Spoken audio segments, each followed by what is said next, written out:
Salut à tous, c'est Turkel, bienvenue dans Cinéphile, notre émission ciné. Aujourd'hui, nous allons vous parler des Gardiens de la Galaxie 3. Il y aura bien sûr une partie no spoil, puis une partie spoil, et je suis accompagné de Papa Seboué, qui a vu le film avec moi. Comment ça va, papa? Bah écoute, ça va très très bien, je te remercie. Et toi? Bah écoute, ça va, très heureux de faire cette émission avec toi. Ça fait un moment qu'on veut faire des émissions ensemble et on a trouvé peut-être le bon format, donc très heureux. Donc ça fait un moment qu'on a vu le film déjà. Et puis du coup, il nous était pas forcément resté en mémoire, mais on va essayer de faire au max pour que ça se passe bien. Donc dans ce nouvel opus des Gardiens de la Galaxie volume 3, réalisé par James Gunn, qui va lui quitter Marvel Studios pour rejoindre la direction du DC Universe, notamment avec les films Superman Legacy, là, tout ça qui arrive. C'est la conclusion donc de la saga des Gardiens de la Galaxie. Et moi, ce que j'ai d'abord trouvé assez cool, c'est que quand le film débute, t'as déjà l'impression de retrouver des potes. Et ça, c'est assez sympa. Je sais pas comment t'as ressenti ça. Et déjà, est-ce que tu te rappelais bien des épisodes précédents? Parce que moi, c'était pas du tout mon cas. Je me rappelais pas du tout du 2, par exemple, qui était déjà, qui datait de 2017, je crois, et qui était assez loin dans mes mémoires. Donc moi, non seulement je me rappelais pas bien du 2, mais je me rappelais même plus très très bien du Endgame et tout ça, qui ont qui ont eu des influences quand même sur ce Gardien de la Galaxie. Mais le film le fait très intelligemment à parler avec un peu de recul, tu sais, en expliquant ce qui s'est passé par le passé au cours de discussions entre eux. C'est fait de manière pas trop agressive, c'est vraiment fait de manière assez soft. Et j'ai Ouais, c'est trouvé ça assez bien subtil, ouais. Ouais, je pour suis réfléchir. d'accord. Ouais. Ouais, c'est assez subtil parce que bon, moi comme moi enfin, comme tu sais, moi je me rappelais pas de certains trucs, notamment que Oui, j'ai on en presque parlait honte hier. de Ouais. dire ça. J'ai presque honte de dire ça. Je me rappelais même pas que Mantis et Peter Quill, donc Star-Lord, étaient demi-frères et sœurs, donc c'est l'enfant de Ego, le grand méchant du deuxième volume. Mais effectivement, ce que j'ai trouvé bien, c'est que t'as pas cette impression d'avoir manqué des trucs. Voilà. T'as pas l'impression d'être ouais, mais si t'as pas vu le dernier Thor 4, par exemple, parce qu'ils font une apparition dans Thor 4, les Gardiens de la Galaxie, puisque à la fin de Avengers Endgame, Thor part avec les gardiens, prétendant être le capitaine du vaisseau. C'était très drôle la scène d'ailleurs, la scène post-générique. Mais du coup, t'as pas ce manque-là, et t'as tout de suite l'impression Faut de dire, moi retrouver je ta l'ai bande pas de vu, potes. hein. J'ai Moi, pas vu Thor 4, mais je l'ai j'ai pas vu, senti ce t'as manque-là. rien raté. Voilà. Mais t'as rien raté. Sans faire le critique cinéma, t'as rien raté. Mais t'as vraiment pas l'impression de... T'as pas ce ressenti de... ah ouais, putain, mais Après, je me rappelle j'ai rien manqué. que ce que j'aime dans cette émission, c'est qu'on est tous les 2, qu'il y a toi qui a quand même un œil quand même assez cinéphile quand même. Tu vois, tu as quand même un assez regard assez spécialiste. Tandis que moi, je suis vraiment le pur néophyte et qui arrive à prendre du plaisir avec quasiment tous les films. On a eu Alors, quelques exceptions qu'on a vues ensemble, oui, oui, hein. oui. Oui, oui. Ah, Mais après, dont Dead Standby, on s'en souvient. Quelle horreur. Ah, Non, c'était mais... Ah, c'était affreux. Non, non, mais en fait, ce que je veux dire, c'est que... Moi, alors déjà, moi, tu sais, Marvel, j'ai un peu stoppé. Enfin, ça fait un moment que je vais plus voir de Marvel au cinéma. C'est le premier que je vois depuis... Et je pense que le dernier que j'ai vu au cinéma, c'était The Eternals, je crois, qui m'avait beaucoup plu. J'avais bien aimé The Eternals, d'ailleurs. En termes, justement, de réalisation, d'émotion, etc. C'était vraiment très intéressant. Même s'il a pas plu à Je tout le monde, parce que continuerai à c'était... mettre mon bémol sur ce film, hein. De quoi? Je continuerai à mettre le même bémol sur ce film. D'accord, tu peux, mais moi j'ai bien aimé. Je trouvais ça plutôt agréable à regarder. Enfin, je trouve que la proposition était différente, mais bon, c'est pas vraiment le sujet là. Voilà, donc du coup ça débute. On retrouve les gardiens sur Nowhere. Hein, c'est une planète qui avait été en partie détruite par Thanos quant à sa recherche des pierres d'infinité de Gamora. Et alors ce qui est bien aussi, c'est que le film te laisse retrouver tes gardiens de la galaxie, mais il te laisse pas le temps de respirer, par contre. Ça commence tout de suite. T'as tout de suite un événement qui se passe dans le film et qui va conditionner toute la suite du propos. Euh, Franchement, en fait, ce qui est très intéressant, c'est que là, à ce moment-là, ça joue beaucoup sur l'émotionnel parce que je vais pas spoiler tout de suite ce qui arrive, mais bon, c'est un personnage qui est important, qui prend un sacré coup dans la tronche et il y a des événements qui sont complètement incontrôlables qui arrivent et que vous ne pouvez pas deviner les héros et du coup, on va les pousser à dans un temps imparti avec une espèce de timer au-dessus de la tête à trouver une solution pour sauver l'un des leurs. Euh, Comment t'as ressenti ça, toi, du coup, ce coup de massue tout de suite dans le début du film? Bah, je l'ai trouvé vachement bien amené. Comme tu dis, en fait, c'est ça, c'était très agréable, c'est qu'on n'a pas le temps de respirer. En fait, le film commence, ils nous remettent un tout petit peu en place en nous réexpliquant vite fait en termes de discussion où ils en sont, les gardiens, justement. Et directement, il y a cet événement qui arrive de suite, qui nous surprend autant qu'il surprend les gardiens. Donc, ça, j'ai trouvé que c'était super bien amené parce que on aurait pu le voir arriver un peu plus. Mais non, c'est vraiment une grosse surprise en même temps que les gardiens. Donc on a leur ressenti. Heu et j'aime beaucoup justement, comment tout est amené et tout ce qui se passe par la suite avec, le dit personnage quoi, qui, n'est plus, participant Oui, parce que à c'est un personnage super important. Du coup, il est plus il est plus vraiment. En fait, dans c'est marrant parce l'action. que Il est pas au cœur de l'action. voilà, il est pas au cœur de l'action. Mais alors moi, par contre, tu vois, j'ai pas ce ressenti-là. J'ai l'impression que c'est Adam Warlock qui provoque une attaque.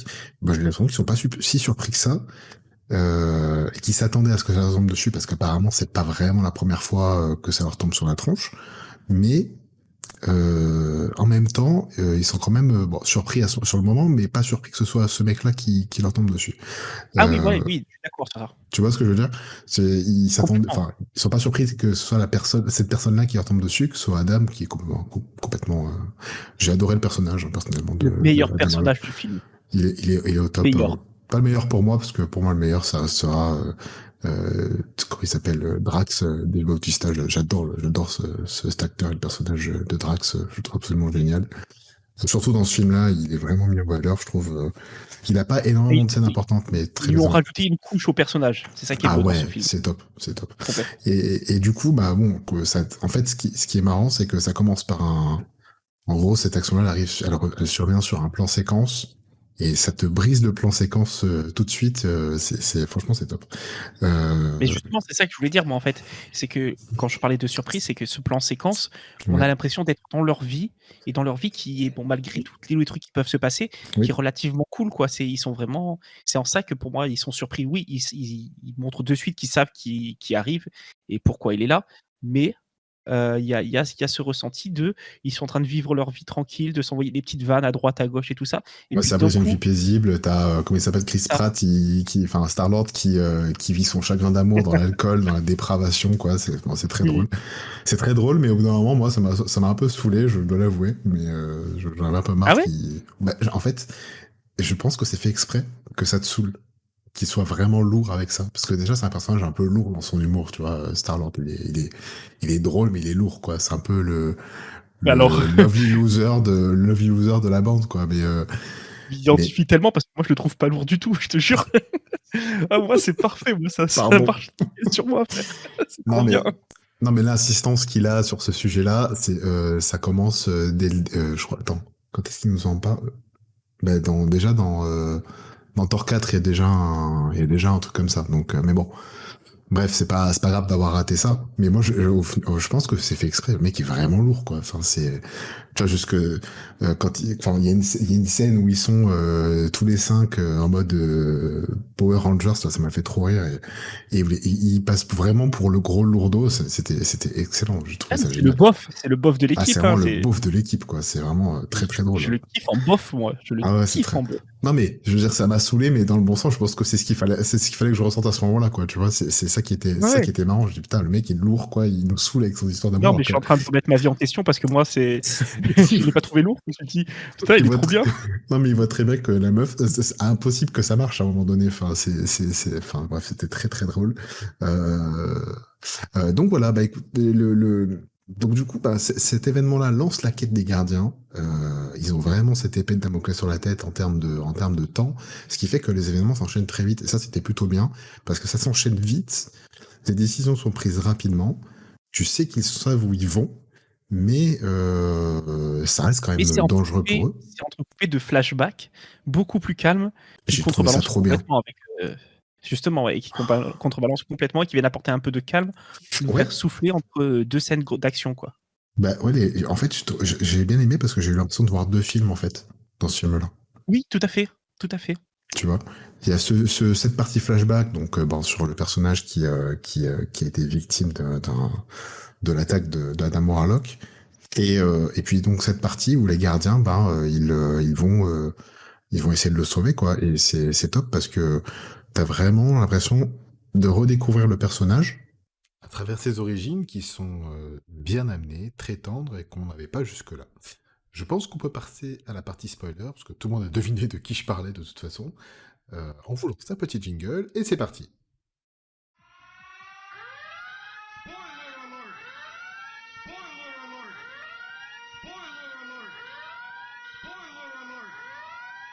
Donc du coup, je reprends. Le personnage. Euh, le personnage. Non, donc le personnage qui subit cette attaque de Warlock, c'est Rocket, bien entendu, même si tout le monde le sait et qu'on a fait genre le personnage, alors tout le monde le sait. Ce qui était très intéressant, c'est justement dans cette partie flashback, c'est que on connaissait très peu Rocket en fait. Bah, c'est l'essence même du personnage, hein. C'est un personnage qui cultive le mystère autour de lui, Ouais. qui n'a pas de passé, qui n'a pas de futur, qui vit que l'instant présent, tu vois? Hmm. Et effectivement, du coup, ce qui est très intéressant de voir, c'est que Rocket, il avait des amis avant. Oui, ah oui, Il ça avait des amis. ça par contre, je Et m'y ça, attendais pas. Pour avoir bah, lu un peu un comics sur un peu, sur Rocket justement, je le voyais ouais. pas avoir des amis avant les gardiens, quoi. Ah oui, je me doutais qu'il avait vécu des expériences scientifiques qu'il avait modifiées à ce point-là pour devenir ce qu'il est, quoi. Mais je me doute, enfin, après, c'est vrai que la captivité, quand t'es en captivité avec des gens, t'essaies de créer des liens, ça crée des liens quand même, donc ça reste logique en soi, mais effectivement, c'est vrai qu'on s'attend pas à ça de la part du personnage, parce que c'est quelqu'un qui est assez solitaire, qui est toujours un peu grumpy, même s'il aime ses coéquipiers, il a notamment beaucoup d'attaches avec, que ce soit avec Groot ou avec Star-Lord.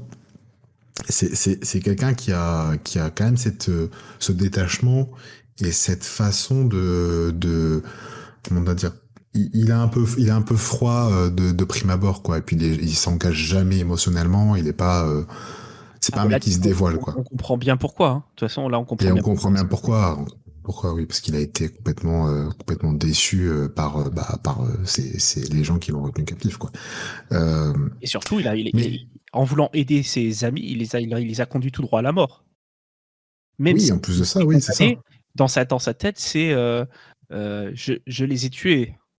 On Oui, oui, sent il qu'il y y a a le une sentiment de culpabilité. culpabilité, complètement, ouais, c'est ça, le sentiment de culpabilité alors parce que lui, il est resté vivant au final, alors que bon, au final, là, il lui restait plus rien, quoi.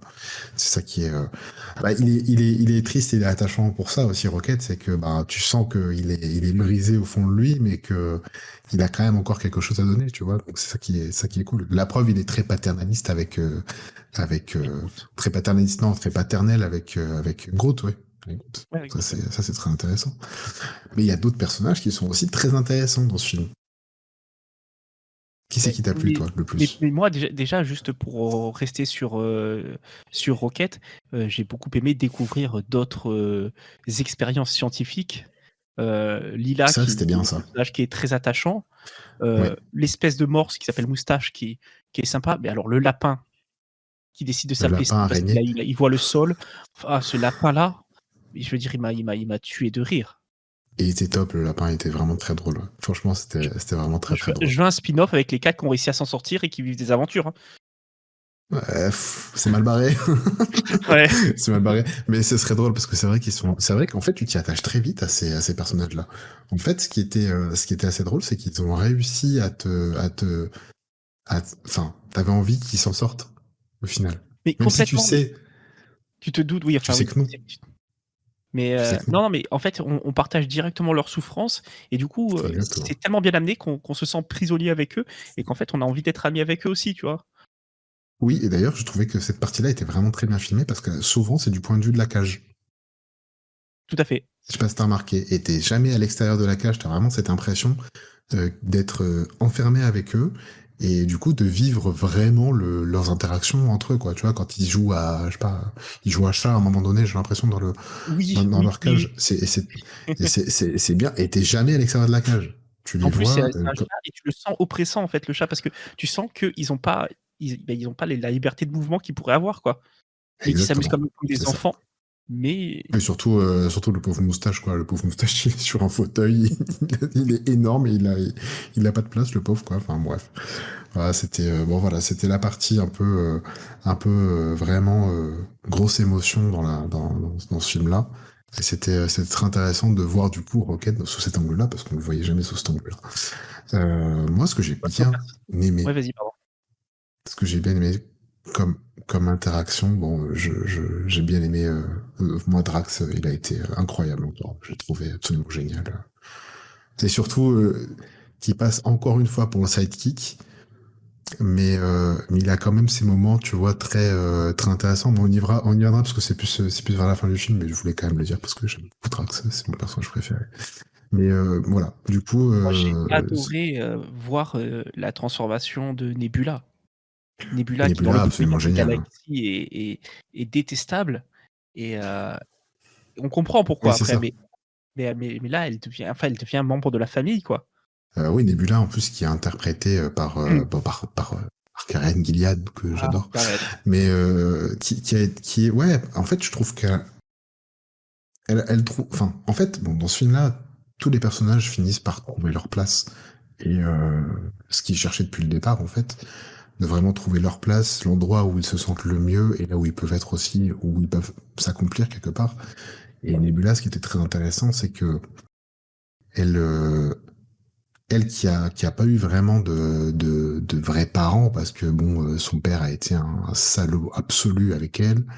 Il l'a dépecé, il l'a démembré, il l'a reconstruite, enfin, une horreur.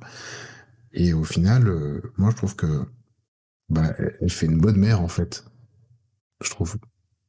Moi je l'ai ressenti comme Tu ça. l'as vu comme une mère pour l'équipe? Bah à la fin, oui. Ouais. Ouais, je sais pas Je moi. trouve qu'à la fin, bah Moi, j'ai eu et j'ai adoré qu'il joue sur ça, un sentiment qu'elle pourrait presque remplacer sa sœur, en fait. Tu vois? Et que d'ailleurs, quand elle fait la blague au moment, en disant, ah que oui, Nebula et oui, Peter oui. Quill, ils pourraient être ensemble, une scène qui est juste Ah oui, oui. extraordinaire avec les regards de Peter. C'est très très drôle. C'est Ah, c'est extrêmement drôle, parce que surtout lui, il y croit, quoi. Mais c'est tellement drôle, putain. et Ah, il m'a fait moi, je la voyais tellement pas comme rire. mère, mais comme, en fait, remplaçante, mais pas juste remplaçante, copie, vraiment remplaçante avec sa propre personnalité Vraiment remplaçante, ouais. et donc ouais, voilà, pas vraiment parce que je la vois pas vraiment comme sœur, son nom ne me revient pas, Gamora, pardon. Gamora, je la Gamora, vois pas ouais. comme la mère un petit peu de la bande. Bah, moi, non, moi, je trouve qu'elles sont très différentes, parce que Gamora, c'est vraiment c'était un peu la femme fatale de l'équipe, quoi. Alors que Nebula, c'est pas du tout ce type de personne-là. Je pense qu'elle est plus elle aime bien avoir le contrôle des choses, et elle est très exigeante. Et moi, c'est pour ça que je dis qu'elle me fait penser à plutôt une mère, parce que même si elle va au départ être très exigeante, après elle va savoir reconnaître la valeur des autres, tu vois. Et c'est ce qui se passe à la fin, en gros, grosso merdo, c'est ça. Ah oui, Mais vraiment responsable. Après, bon, voilà, après à oser la dire fin, que Karen Gillan n'est pas une femme fatale, je suis à 2 doigts de quitter l'émission, hein. en Nebula, pas en Nebula. Je suis désolé, en Nebula, non. Karen Gillian, je l'aime plus que tout, mais là, non, non, non, non, pas là. Pas là, voilà. Bon, il y a un personnage que moi j'attendais pas du tout comme ça. On nous a teasé à la fin de l'épisode 2, mais on nous avait prévenu, parce que James Gunn avait prévenu que ce ne serait pas le Ah! grand méchant et ni le personnage qu'on attendrait. Il s'agit d'Adam Warlock. Alors Adam Warlock, c'était vraiment grosse surprise parce que je trouve que c'est franchement, Dans le film, je trouve que c'est le personnage le plus intéressant en termes D'évolution. en termes d'évolution. Ouais. En termes d'évolution et en termes même, je le trouve assez drôle, en Ah mais fait. complètement! Il est pathétique, mais il est Non mais drôle, quoi. complètement, c'est pour moi et pourtant, tu sais que j'aime Peter Quill, mais là, c'est pour moi le personnage le plus drôle du film.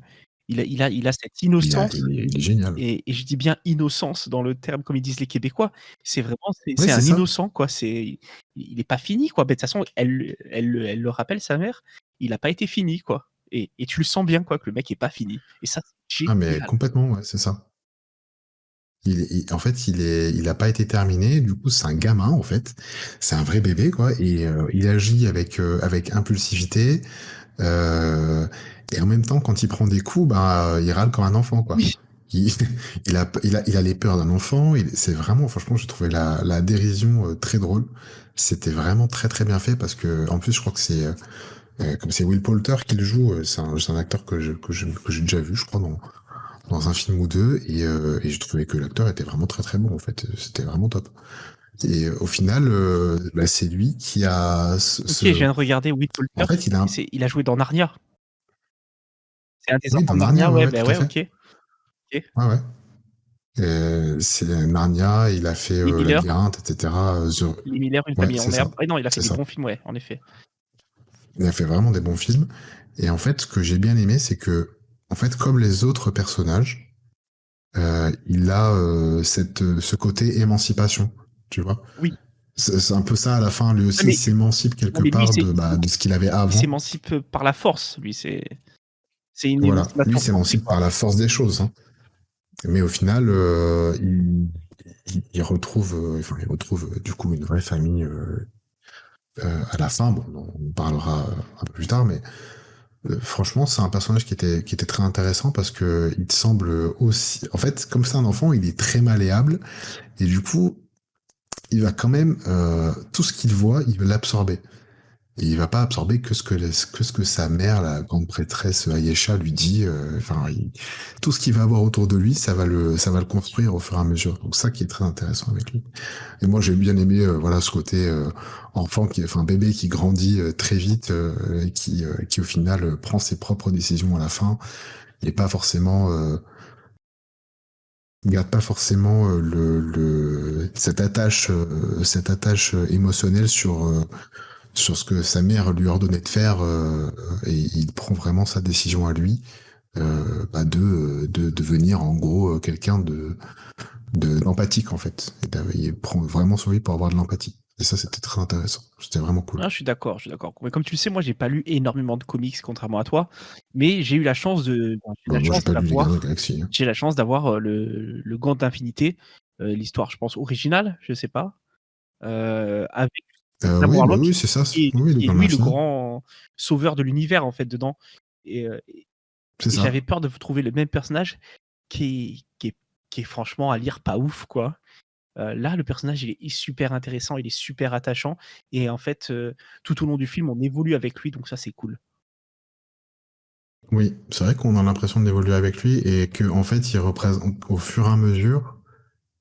Il représente un petit peu en fait, au final, c'est l'enfant qui grandit, c'est un peu le futur et la phase d'après, quoi, de, des gardiens, puisque bon, de toute façon, il les rejoint à la fin, à la toute fin, ce qui était, je trouvais ça très sympa Ah mais de d'ailleurs. toute façon, dans une Euh, des scènes post-crédits, enfin dans la première ou la deuxième, je sais plus, mais dans la première, pardon, ouais. dans la première, il fait clairement partie des nouveaux gardiens, quoi.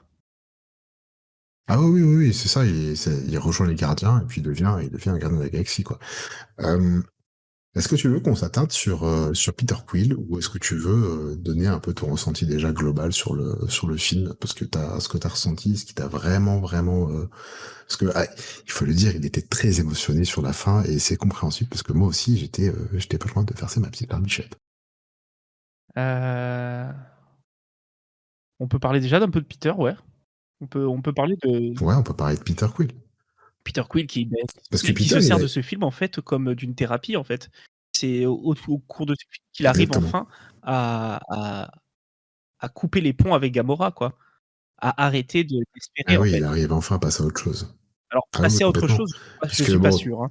parce que ça reste une histoire d'amour et tout ça. Donc, tu sens bien qu'il accepte qu'elle parte, qu'il accepte que ce n'est plus la même Gamora qu'il a aimée.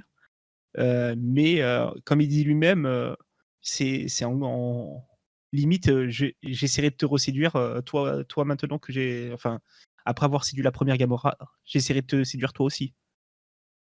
Oui, mais il arrive presque d'ailleurs. Tu couperas un peu, hein, Enfin, il y a des petits cette passages situation-là. un peu vite fait, quoi. Voilà. Mais parce qu'il sait se montrer badass quand même. C'est, tu vois, c'est le héros.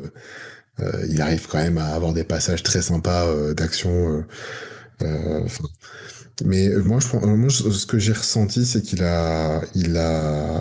il fait le deuil de cette relation-là. Il accepte la mort de l'autre Gamora. Il l'accepte vraiment parce que, en fait, pour lui, au départ, c'était la même personne qui devait le connaître et qui devait agir pareil. Mais ça n'a jamais été ça. Elle ne sera et n'a jamais été sa Gamora à lui.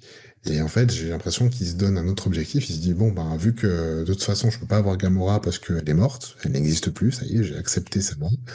Il se donne un autre objectif, c'est-à-dire d'aller prendre racine avec de retrouver un peu son passé, de se recentrer sur lui-même et d'essayer de savoir aussi d'où il vient, parce qu'au final, il se rappelle très peu de son enfance, mais il sait qu'il a peut-être besoin de ce retour aux sources pour aller mieux, quoi. Et comme Pour l'ultime oublier un petit Mantis, peu.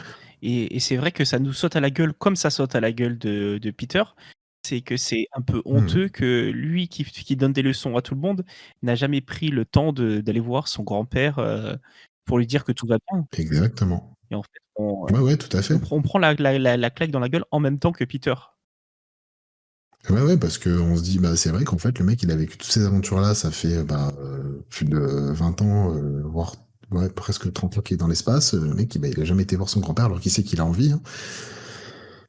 Mais du coup, c'est vrai que on s'est tous fait la réflexion. Tu vois, c'est vrai, gros, va voir ton grand-père un peu en fait. Qu'est-ce que tu fais là? Pourquoi tu fais joujou dans l'espace avec des missiles? Va voir ton papy, hein? Je sais pas, à un moment donné. Ton On va papy qui dire t'a bonjour, attendu quoi. tout ce temps-là, hein, C'est un qui a vaisseau. jamais cessé de t'attendre. Ça, c'est je Ah pense que oui, c'est à il a ça que attendu tu tout ça. fais référence Voilà, sur ma petite larme. oh, ah oui, Non, oui, c'est magnifique. le Hein. grand-père Moi, ça m'a qui touché. Hein. le grand-père, tu sens que, il a toujours cru qu'il reviendrait, quoi. Voilà, il a juste attendu son petit-fils. Exactement. Il a cru jusqu'au bout. Mais c'est pour ça qu'elle est belle, la scène. Hein. Moi, j'ai vraiment apprécié cette scène-là. C'était vraiment très intéressant. Surtout que on le voit pas toujours comme ça. Tu vois, Peter, c'est toujours le mec qui fait toujours des blagues à la con, un peu séducteur, un peu dans l'action, etc. On le voit rarement dans l'émotionnel, en fait.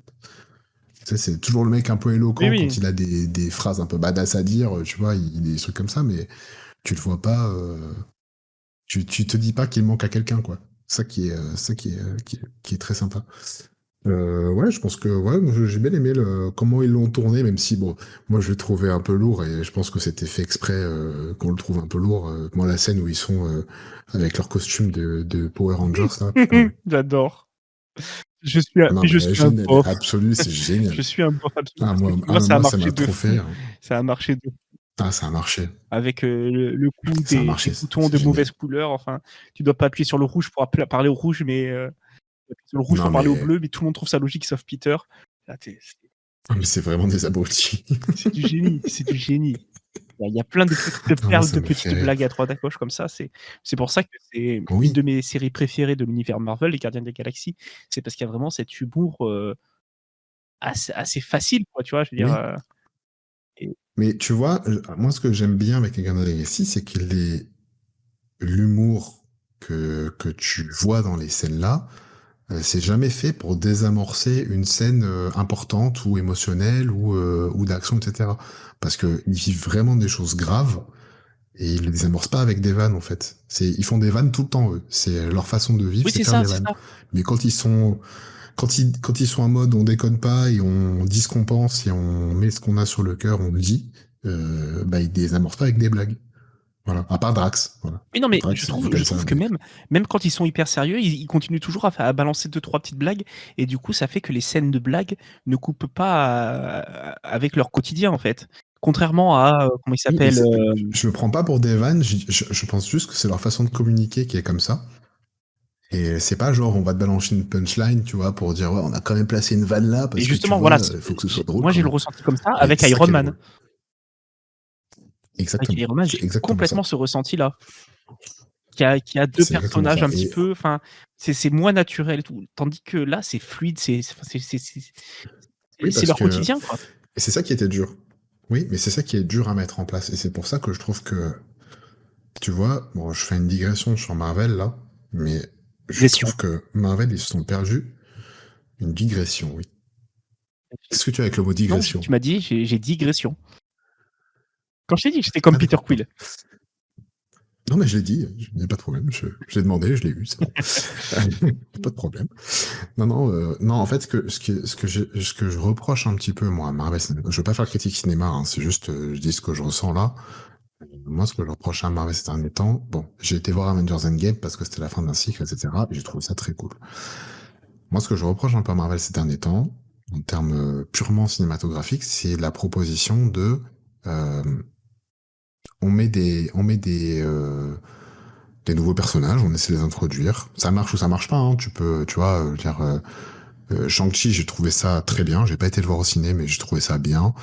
Mais c'est pour moi, ça peut pas être le genre de personnage qui peut porter à nouveau le MCU sur des sphères extraordinaires. Voilà, ni elle, enfin ni lui, ni Captain Marvel, ni Doctor Strange. Les Ça peut pas Éternels. marcher seul, ça. Ni les Éternels. Malgré la proposition intéressante, en termes cinématographiques, c'était différent et je trouvais ça très intéressant à voir. Même si le film il a ses qualités et ses défauts, hein. Je trouvais qu'il y avait des personnages assez intéressants, d'autres moins, et c'était pas. Pour moi, c'est un hors-série en fait. Je le prends pas pour un Marvel à proprement parler. Je le prends un peu comme un Watchmen, tu vois. Voilà, je le vois un peu comme ça. Dans le sens où la proposition est tellement différente que pour moi, ça se rentre pas dans une case Marvel Studio.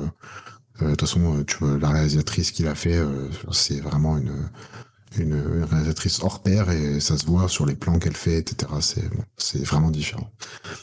Mais en fait, ce que je reprochais à Marvel là, c'est que déjà, c'était de l'humour tout le temps pour rien et pas aussi finement amené que dans Les Gardiens. Parce que dans Les Gardiens, ce qui est très difficile et il faut le voir, c'est un peu comme. Et je le compare à Eternals parce qu'il y a un peu le même principe d'une équipe de personnages, Mhm. tu vois, qui ont des interactions, qui se connaissent, etc. Et la grosse différence, c'est que quand t'as un réalisateur comme James Gunn, il peut pas se rater sur ce genre de truc parce que le mec il connaît ses personnages par cœur. C'est un gros fan de comics, hein, James Gunn, il adore ça. Et il a construit toutes les interactions humoristiques sur la relation naturelle de ces personnages. Tu vois. Alors que jusqu'à présent, ce qu'on avait, c'était des personnages qui se connaissaient pas, qui s'envoyaient des vannes, etc. C'est cool, au bout d'un moment, ça saoule, quoi. Mais là, tu vois vraiment que c'est naturel, que c'est bien fait, que les mecs, ils se connaissent tellement bien qu'ils vont piquer là où ça fait mal. Bon, un peu comme nous, quoi, tu vois. Je veux dire, quand on Ouais. s'envoie des vannes, voilà, c'est des vraies vannes, quoi. Tu vois, quand je te dis mon Le pote, seul, je fais exprès. connard. Le seul autre Marvel pour moi où l'humour comme ça, il est bien amené, c'est Ant-Man et c'est bien amené juste parce que ben, Paul Rudd quoi. Paul Rudd est juste Rod est très bon. Ouais, ouais, Paul Rod est très un bon. acteur et un humoriste de génie et c'est pour moi c'est lui qui porte et du coup Il est donne de très la fort. crédibilité à cet humour, tu vois. Il est très fort, mais le problème, c'est qu'il a eu, à part le premier film que j'ai trouvé vraiment sympa, putain, les deux autres, c'est J'ai pas vu le vraiment. 3 encore. Oui, d'ailleurs, j'ai pas eu le 3, j'ai les deux autres, mais j'ai pas eu le 3.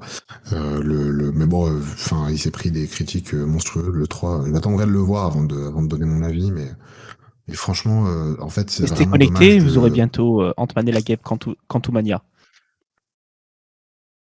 T'es sûr? Ah oui, Je suis pas sûr de vouloir le voir, moi, ah, moi si je veux absolument le voir. Moi je suis un fan de Paul Rudd donc je veux le voir. hein. D'accord, d'accord, d'accord. Euh, Non, mais voilà, c'est bon. La digression, voilà, c'était ça que je voulais dire, c'était que le talent d'un réalisateur, c'est de savoir distiller l'humour, qui est très important chez Marvel. Je dis pas qu'il ne doit pas y en avoir. Je dis que c'est justement très important et que ça doit trouver sa place juste dans un film pour pas déséquilibrer le côté émotionnel que tu ressens dans un film. Tu vois, je veux dire, quand ils combattent Thanos dans Avengers Infinity War, il n'y a pas de place pour ça. C'est pas possible. Il y a trop d'enjeux. Les mecs là, ils savent que s'ils déconnent, c'est fini. Bon, t'as bien deux trois vannes qui fusent, tu vois, sur des situations type Groot et Rocket qui se battent contre les espèces de chiens de l'espace là au Wakanda, quoi. Voilà, t'as des vannes comme ça qui fusent. T'as toujours comment il s'appelle Chris Hemsworth qui est très drôle, hein. Moi je trouve qu'Antor il est absolument génial, et les gens n'ont pas aimé sa version Lebowski, mais moi je trouve absolument génial, que ce soit dans Endgame ou que ce soit dans Infinity War, ou en plein en plein milieu le mec il dit un truc style ouais, ben quand je vais mourir, je serai mort, tu vois. Il dit un truc comme ça, je me rappelle plus, mais c'est tellement con. Mais là, ça me fait rire parce que je m'attendais pas du tout à ce qu'il sorte une vanne comme ça. Ça, c'est drôle, ça me fait rire. Mais tu sais, genre les vannes à l'américaine, les mecs qui s'envoient, ouais, moi j'ai fait ci, moi j'ai fait ça. Je m'en fous en fait, ça m'intéresse pas. Ça fait pas parler le personnage. Là, ça fait parler les personnages. Tu sais qui ils sont avec les vannes qu'ils s'envoient, et ça, c'est vraiment, il y a trop de talent là-dedans. Quand tu vois ça, tu dis putain, le mec il va faire ça, il va aller chez DC, il va diriger le projet DC Universe. Ça va être un truc de barjo parce que le mec il va trier les réalisateurs sur le volet. Il va être aux petits oignons sur les personnages, ça va être incroyable. Franchement, j'ai hâte de voir ce que ça va devenir. Bon voilà, fin de digression, mais j'ai vraiment hâte de voir ce que ça va devenir. Ok, ok.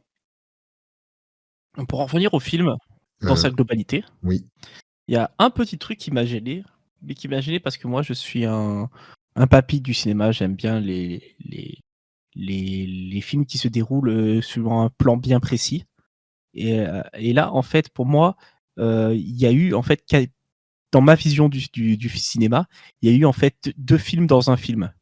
C'est-à-dire que la première partie, c'est sauver. Je vais y arriver. Sauver Merci, Rocket, sauver Rocket, j'y arrivais pas. Première partie, c'était sauver Rocket, je t'en et prie. la deuxième partie, c'était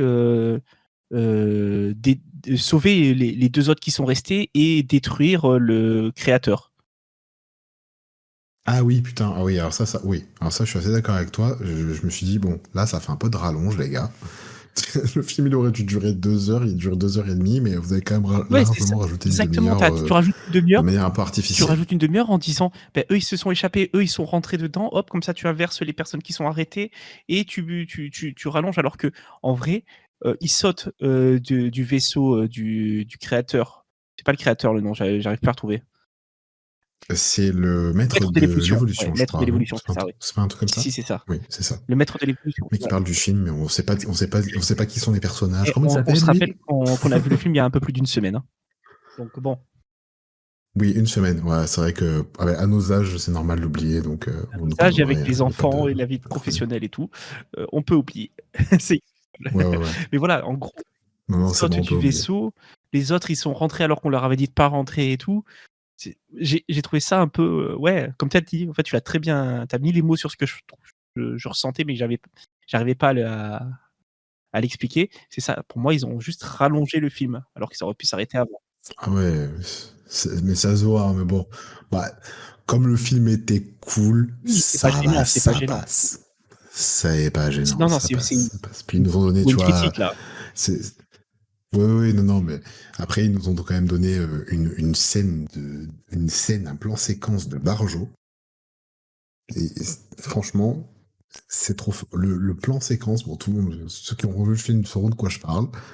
Une scène de fight sur un plan séquence qui est franchement, j'ai très rarement vu ça chez Marvel.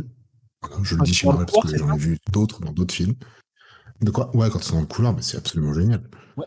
Je trouvais ça Je vraiment. vais vous avouer un truc, j'en ai profité qu'à moitié parce que j'avais une envie pressante de folie et j'ai dû rater du coup les 5 minutes qui ont suivi cette scène-là parce que j'en pouvais plus.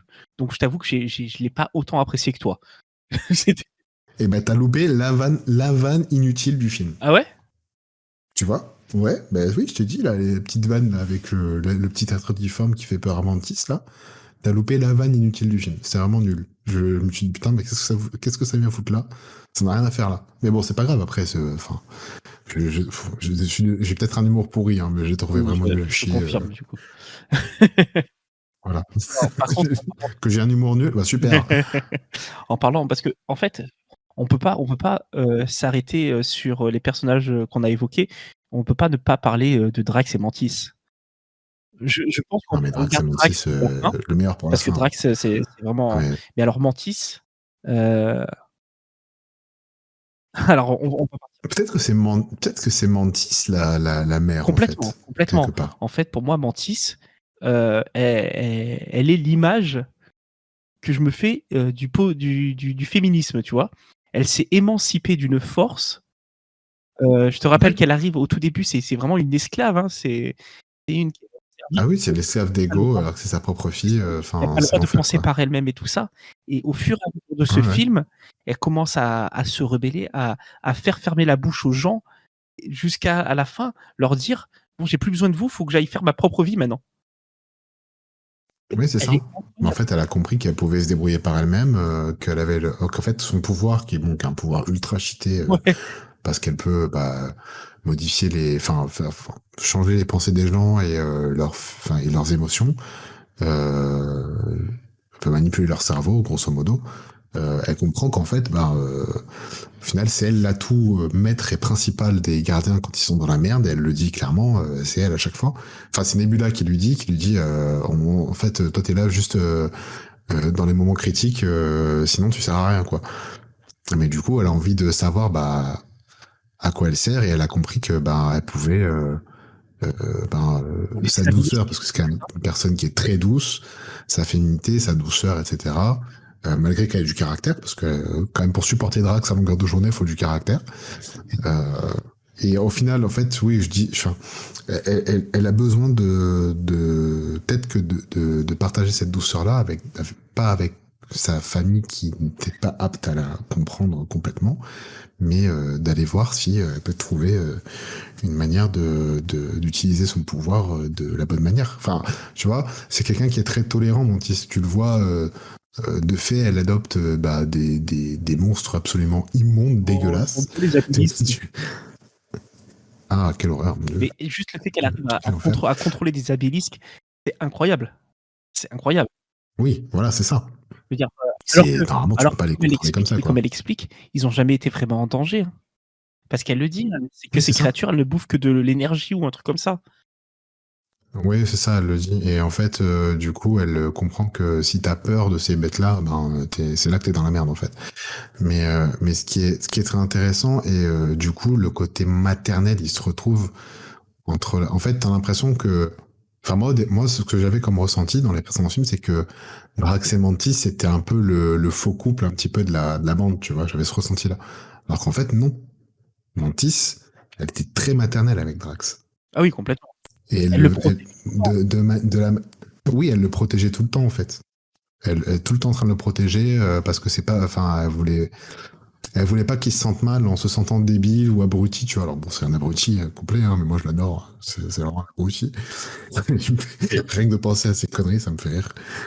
Genre quand il a son paquet de chips, genre qu'il y en a plus, genre non, il y en a plus, mais en fait il en sort un, il le mange. Moi, je suis désolé, mais c'est l'humour qui me fait rire, c'est nul, mais ça me fait rire.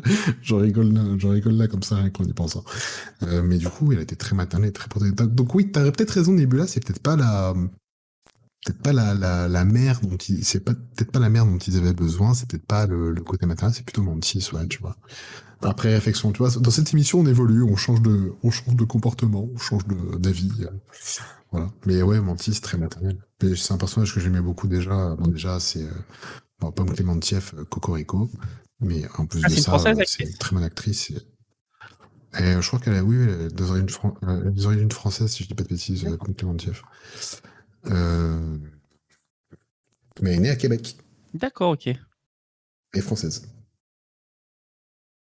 Mais du coup, voilà, j'ai trouvé ça très intéressant de voir son évolution à elle. Et du coup, on va pouvoir enchaîner sur Drax, parce que Drax, il a vraiment l'évolution qui me plaît le plus et qui lui correspond, parce que en fait, Drax, ce qui est dingue, c'est que tu oublies presque pourquoi il est avec les gardiens Mais à la base. complètement. Est-ce que tu te rappelles? Non, mais je me souviens Est-ce que pas. tu te rappelles pourquoi il est avec les Mais gardiens à la base? déjà, vu l'évolution du personnage, même déjà dans le 2, pour moi, c'est déjà plus Drax le Destructeur. Tu vois, pour moi, je le Oui, connais plus en tant que destructeur et encore pire après ce film-là. Drax le Destructeur, non, exactement. c'est pas lui. Il arrive en tant que Non, gros c'est ça. Non, bourrin, qui est juste bon à tout casser et en fait, à la fin, tu vois qu'il il est hyper intelligent parce qu'il est pas que con, parce qu'il sait parler plein de langues. ouais, Mais s'il arrive à c'est ça. il arrive à ah, je croyais que tu me disais: «Ah ouais», que genre tu savais pas. Ouais, ouais. Non, non, si, si. Non, si, si, ça va, j'ai vu le film, hein. Ça me semblait un peu bizarre, mais après tu es peut-être comme Drax, donc je t'aime pas me tuer, tu vois? Ouais, non, mais.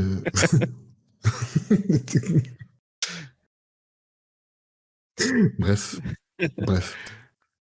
Poursuivez, poursuivez, monsieur, Oui, poursuivez. mais Je vous en non, prie. mais voilà, du coup, il est super intelligent, il est super paternaliste et on se rappelle que, il avait un enfant et que c'est à cause de ce qui s'est passé dans son passé qu'il est devenu, Drax le Destructeur, quoi et en gros Ben, c'est comme s'il avait été c'est soigné. l'arrivée de Thanos. C'est comme s'il avait été Ouais. entre guillemets, attention, parce qu'on n'est jamais soigné de la perte d'un enfant, hein, mais c'est comme s'il avait été soigné Non, non. avec ces enfants-là, tu vois? Je veux dire, c'est sa nouvelle chance d'être père, en fait. Donc d'abandonner le destructeur pour devenir C'est Drax le exactement ça. père. C'est exactement ça. Et bon, voilà, grosso modo, franchement, moi, mais tu sais qu'en fait, je me suis fait la réflexion en préparant l'émission. Je me suis dit, préparer l'émission, c'était rédiger une intro, hein. Grosso merdo. Mais j'ai pensé à Drax, je dis, putain, mais en fait, Drax, je viens de me rappeler de pourquoi il était là. À la base, le mec, il est là parce qu'il veut se venger de Thanos. Parce qu'ils savent il sait que les gardiens, bon, ils se rendent compte, je sais plus trop de quelle manière, mais Thanos est responsable de la mort de sa fille et de sa femme, si je dis pas de bêtises. Et du coup, il cherche à se venger, quoi. Il veut simplement se venger parce qu'il y a que la mort qui l'attend, parce le mec est trop triste. Et déjà, son évolution, c'est déjà de retrouver un peu de stabilité émotionnelle et de retrouver un peu une famille et d'avoir un foyer, parce qu'il avait plus de foyer, quoi. Puis on avait oublié que bah, le mec, à la base, il était papa, en fait. Et on connaissait pas le Draxper, et c'est ça qui est super intéressant et touchant à la fois, c'est que quand il rencontre ses enfants, bah, le seul qui arrive à communiquer avec eux au départ, même sans parler leur langue, c'est Drax. Parce qu'il joue avec des mimes, avec des mimiques, il les fait rigoler, en fait. J'ai un Ouais, gamin, si tu c'était veux bien trop communiquer beau. avec lui, déjà, tu le fais marrer, en fait. C'était trop C'était une mignon, quoi. scène, c'était trop touchant. Et, et c'était trop touchant. Et puis comment ça s'appelle? Non, pas Gamora, pardon, mais plutôt. On en parlera de Gamora après, parce qu'au final, son évolution est quand même intéressante aussi. Nebula qui lui dit, bah, qui sert grosso modo à rien, que ça abruti fini, et que c'est un vrai débile et qu'il a aucune compétence, parce que c'est ce qu'elle recherche, parce qu'elle est. Nebula est investie d'une mission, grosso modo, elle est vraiment très professionnelle dans sa façon d'aborder leur collaboration, quoi. Euh, mais, euh, Mais du coup, on se rend compte que c'est juste que en fait, il est hyper pragmatique. Tu te rappelles ce qu'il lui dit? Et pourquoi tu nous as pas dit genre que tu parlais toutes ces langues? Bah, parce que t'as pas demandé. Oui, oui, oui, oui, oui, bien sûr Mais la réflexion est tellement conne, mais tellement vraie en fait. Je veux dire, ils n'ont jamais demandé ce qu'ils savaient mais tu faire. vois d'ailleurs sur cette scène-là que Nebula C'est se rend tout. compte que oui, en fait, elle s'intéresse pas assez à lui, quoi. Qu'elle était que sur ses avis, Exactement. de base, quoi, sur ses préjugés. Oui, elle est restée sur ses impressions et qu'elle était tellement, elle mettait tellement de distance, un peu comme Rocket, mais différemment, tellement de distance parce que bah voilà, elle s'est jamais vraiment sentie faisant partie de leur famille entre guillemets, que elle prenait pas le temps de s'intéresser à part à Peter Quill, mais parce que c'était un peu la confidente de Star-Lord entre guillemets quoi. Parce que la complainte sur Gamora, bah, c'était elle qui l'écoutait parce que c'est la sœur de Gamora, donc c'était bon voilà. Mais je C'était pense qu'elle en aussi avait un son peu seau à marre. vomi quand même, hein. C'était un peu son seau à vomi aussi, ça c'est vrai. Putain, quel La enfer. pauvre. Mais, oh putain, c'est clair, hein, putain. T'as la pris dans la gueule quand même, hein. Ouais, mais ça l'a vachement Voilà, mais bon, humanisé de Drax, l'avoir pris autant dans la gueule. oui. Déjà dans Avengers Endgame, j'aimais bien le personnage, et j'aimais bien son interaction avec, comment il s'appelle, avec Iron Man, avec Stark, euh, où ils sont un mois dans un vaisseau à la dérive dans l'espace. Et au final, en fait, tu vois qu'au final, ils s'adaptent et puis presque ils s'apprécient, quoi. Donc le personnage restait empathique, en quelque sorte, parce que bon, déjà la défaite face à Thanos dans Infinity War les a tous marqués. Et puis elle, au final, elle comprenait la détresse du mec, sachant que elle allait pas mourir, mais lui, oui, quoi. Tu vois. Mm. Enfin bref. Voilà, pour Drax, on a fait à peu près le tour, mais franchement, j'ai tellement aimé son évolution à la fin. C'est Drax le père, quoi, qui devient. Il a perdu une fille, il a gagné je sais pas combien d'enfants, donc c'est magnifique. C'est vraiment un beau personnage. Je suis presque triste de plus le voir, tu vois, parce que je l'ai Complètement. trouvé vraiment très très Et sympa, c'était un de ce nos personnage. points de divergence à la sortie du film. C'était que Oui, moi, je te disais que, alors certes, c'est une superbe façon de clore l'arc Gardien de la Galaxie, mais ça me casse les pieds, pour rester poli, puisqu'on est sur une émission quand même. Mais ça me casse les pieds que ça s'arrête là, en fait, parce que j'ai envie d'en savoir plus. Parce que les films sont tellement bien faits par Monsieur oui, Good que tu as envie d'en voir plus. Tu as envie de découvrir encore plus, tu as envie d'aller t'approfondir. Le seul truc que tu sais à la fin de la deuxième scène post-générique, c'est qu'il va y avoir encore des aventures de Star-Lord. Mais, euh, mais pas les autres, quoi. oui. Les autres. Mais tu vas voir les aventures de Star-Lord sur Terre, quoi. Donc il y aura peut-être une série ou un truc comme ça. Je sais pas ce qu'ils vont en faire, mais Et toi, mais voilà, moi ce t'étais qui me rend content parce que triste, tu me c'est disais que c'était pour toi la bonne façon de tout arrêter, quoi. Avant d'en faire trop. Je bah comprends moi je aussi. trouvais bah ouais, j'ai pas envie qu'ils en fait déjà d'une, j'ai pas envie que ce soit quelqu'un d'autre que James Gunn qui reprenne ses personnages Mhm. parce que je trouve que ce qu'il en a fait en fait j'ai envie que ça soit figé dans le temps ce qu'il en a fait parce que c'est des en fait ce qui est très drôle c'est que les Gardiens de la Galaxie ça m'intéressait pas. J'ai pas vu le premier au ciné, je l'ai vu en Blu-ray et j'ai adoré le premier au final alors que c'était pas ce qui me donnait envie d'aller voir un film Marvel, c'était pas ça. Et au final, le 2, j'ai trouvé très bon aussi. C'est le moins bien des trois, hein, mais j'ai trouvé très bon aussi. Il n'a pas été tant apprécié que Euh, ça, je crois, le 3. le 3. Il me semble que j'avais eu des retours, moi, Ah comme ouais? quoi c'était celui Ah à ne ouais, pas le 3, voir en moi je audio. crois que, enfin, de ce que j'ai vu, enfin de ce que j'ai entendu ou lu, ça va, il avait l'air Ouais, ok, autant pour moi. plutôt ok niveau critique, mais le 2, moi c'est le 2 qui m'a le moins plu au final sur les trois. Mais en fait, j'ai trouvé vraiment. En fait, ce que j'ai bien aimé dans cette conclusion-là, c'est que bah, tout le monde est à sa place et que chacun a trouvé son petit bonhomme de chemin. En fait, voilà, les Gardiens de la Galaxie, c'est pas le truc qui m'a tiré pour voir un Marvel, c'est pas des personnages auxquels j'étais attaché. Euh, et au final, bah là, ils vont me manquer, tu vois. Et c'est ça qui est très très fort. Tu te rends compte que le mec, James Gunn, ils ont pas voulu qu'il fasse le film, parce qu'il avait eu ses casseroles au cul, etc. Il finit par faire le film, alors qu'il s'en va chez DC, mais le mec, il part par la grande porte quand même. Enfin, pour moi, il a fait. Je suis d'accord avec toi, t'as envie d'en savoir plus, t'as envie d'en voir plus. Ça te suffit pas, mais je trouve à la fois que bah, c'est bien que ça s'arrête maintenant parce que je me sens que chacun trouve sa place. Et même Gamora, on va en parler après, mais même Gamora elle trouve sa place à la fin. Et en fait, tu te doutes pas de. Ce qui est bien avec Gamora, c'est que tu te doutes pas qu'elle a trouvé sa place autrement et qu'elle a pas besoin d'eux, en fait. Elle a plus besoin de ces gens-là. Ça c'était bien fait Oui, oui, aussi. la dernière scène avec elle Mais où du elle, coup, où elle rejoint les. Comment on appelle ça? mais c'est incroyable. J'ai trouvé ça trop bien. J'ai trouvé ça vraiment cool parce que tu Ravageur. dis putain, c'est hors champ en fait, Gamora avec les Ravageurs, voilà. Et c'était fait hors champ et à C'est sa aucun nouvelle moment famille, quoi. tu te, oui, mais à aucun moment je me suis posé la question, moi. À aucun moment. Ah, c'est moi, oui. Je sais qu'elle part à la fin de Endgame, machin, mais je me suis pas posé la question de où elle Ah, va, qu'est-ce pardon, qu'elle oui, dans fait, ce ce machin sens-là, et oui, oui, tout. je suis d'accord. Tu vois ce que je veux dire?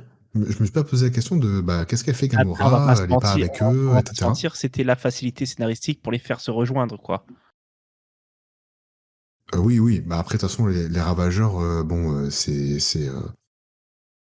c'était facile de les faire venir, mais ça va, c'était logique aussi, parce que c'est quand même un groupe un peu, je pas envie de dire mafieux, mais c'est un groupe Pirate, de mercenaires qui a pirate. un petit, ouais, de pirates, qui a un peu qui a quand même une puissance de feu et une puissance logistique qui leur servait dans la mission qu'ils allaient faire, quoi. Donc c'était logique qu'ils soient là en même temps. Mais je parle au côté, Moi, dans le côté, elle m'a pas plu dans le film.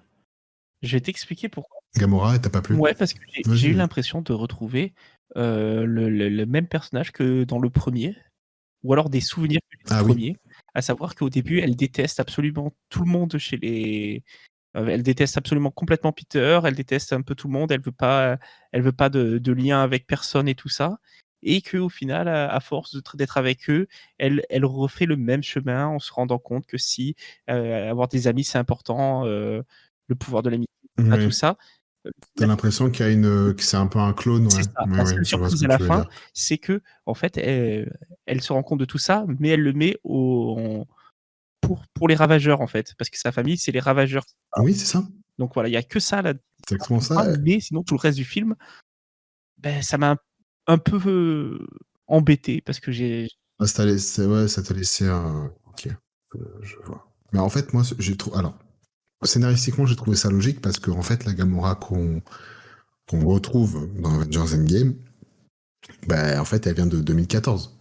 Donc, quelque part, elle vient de la même époque que le premier film de Guardians of the oui, oui, Galaxy. c'est Donc, logique. au niveau. Donc, ça c'est logique. Mais je suis d'accord avec toi que j'ai eu l'impression de revoir le même rôle, la même composition et le même personnage. Et c'est un peu dommage. C'est vrai que c'est un peu dommage. Mais en même temps, là où il a joué, sur quoi il a joué, c'est que tu te dis, ouais, mais peut-être qu'à la fin, elle va les rejoindre et tout, tu vois. Tu te poses la question, tu te dis, bon, peut-être qu'elle va se rendre compte que, au final, c'est quand même une bande de joyeux lurons, ils sont sympas, on va peut-être faire des missions avec eux et tout, ça va être sympa. En fait, non, elle a déjà trouvé sa place. Et elle n'a pas eu besoin d'eux pour trouver sa place. Elle avait déjà retrouvé une famille qui l'acceptait comme elle est, etc. Tu vois. Et qui lui mettait pas la pression de oui, mais moi Ouais. je veux que tu sois comme avant, etc. Machin. Alors qu'en fait, elle n'a jamais pas été comme avant, parce que elle n'a jamais été la Gamora que Peter Quill avait dans sa vie. Donc c'est logique, mais je comprends qu'au niveau de ce que tu as ressenti pour le personnage, c'était saoulant parce que dans le sens où t'as l'impression de voir le même personnage qu'en 2014, et ça c'est vrai que c'est un peu con, quoi. Ça c'est vrai que c'est dommage. Mais bon, scénaristiquement, je pense qu'ils n'avaient pas trop le choix, ils ont quand même réussi à faire des interactions avec elle.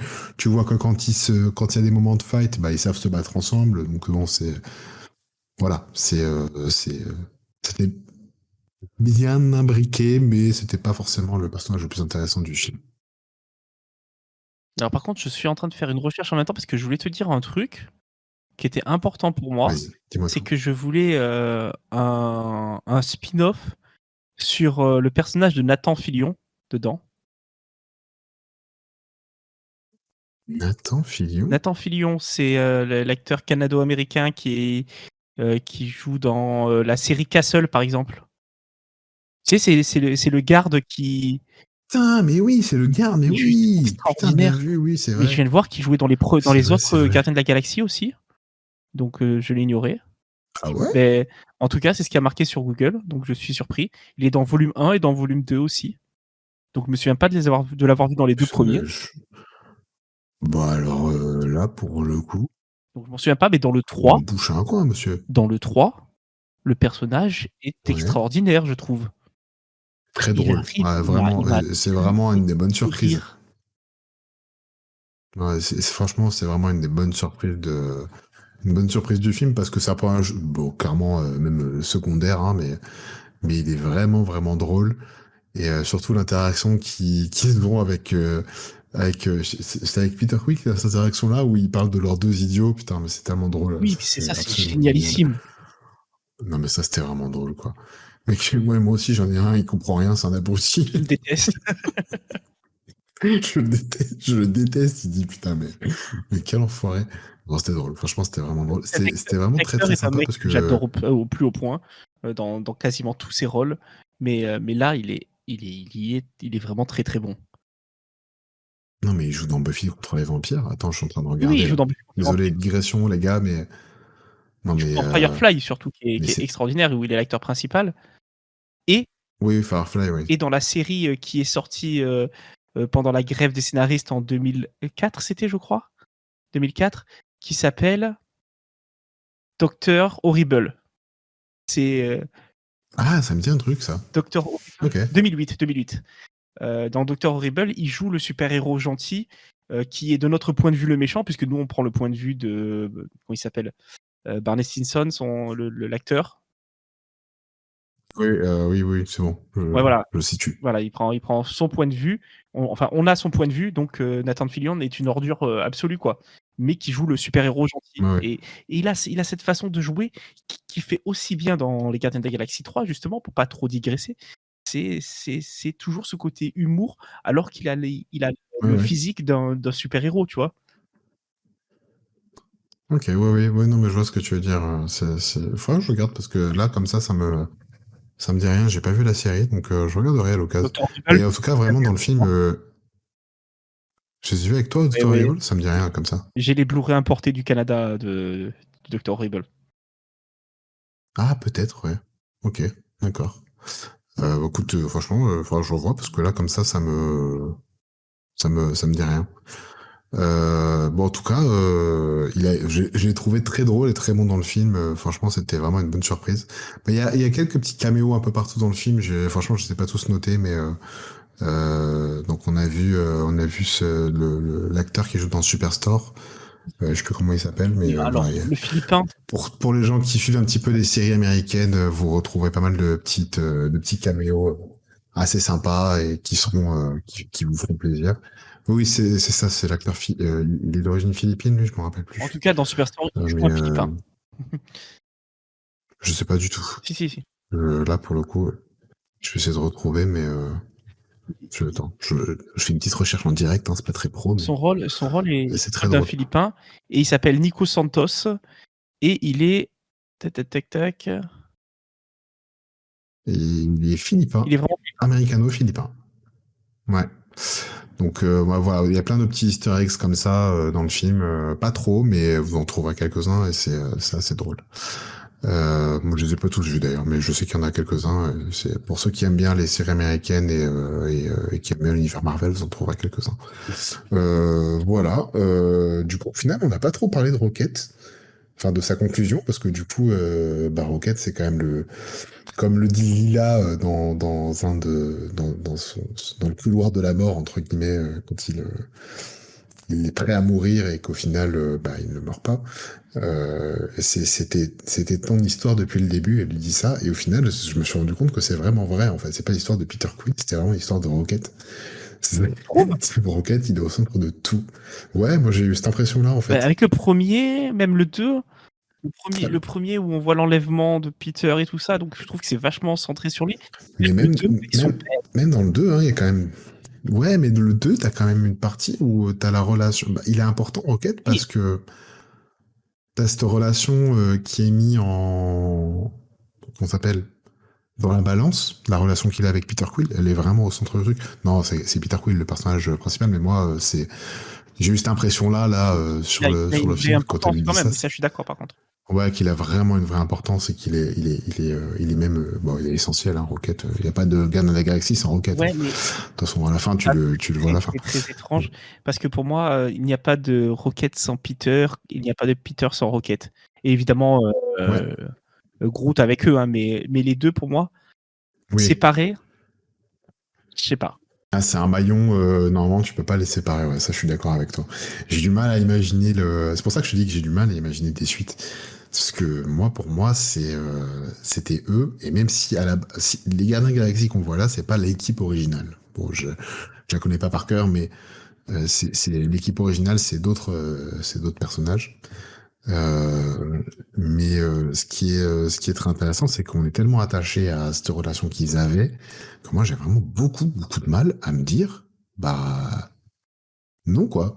J'ai pas envie qu'il y ait une suite. Je veux pas que ce soit sans Peter Quill et Rocket. Tu Voilà. connais mieux que moi, j'ai l'impression Oui, je suis façon, triste. les comics se sont un peu adaptés au MCU quand même.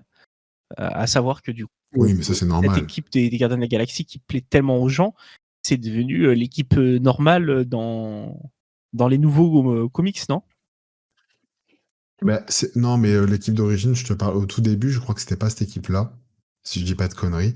Mais oui, effectivement, il y a quand même dans les Gardiens de la Galaxie, il y avait une équipe originale. Et je crois que tu sais, il y a Shandu qui en fait partie normalement. Tu sais le siffleur là, Oui, bleu, qui fait partie normalement des Ravageurs. Est-ce qu'on Lui, il était parler de son apparition dans le film? Il a une toute petite apparition dans le Ah film, oui. mais qu'est-ce qu'elle est bien! Franchement, honnêtement, je vais être très honnête avec toi, je me rappelle pas trop à quoi il sert, Alors, il mais sert je me simplement rappelle plus ce qu'il fait.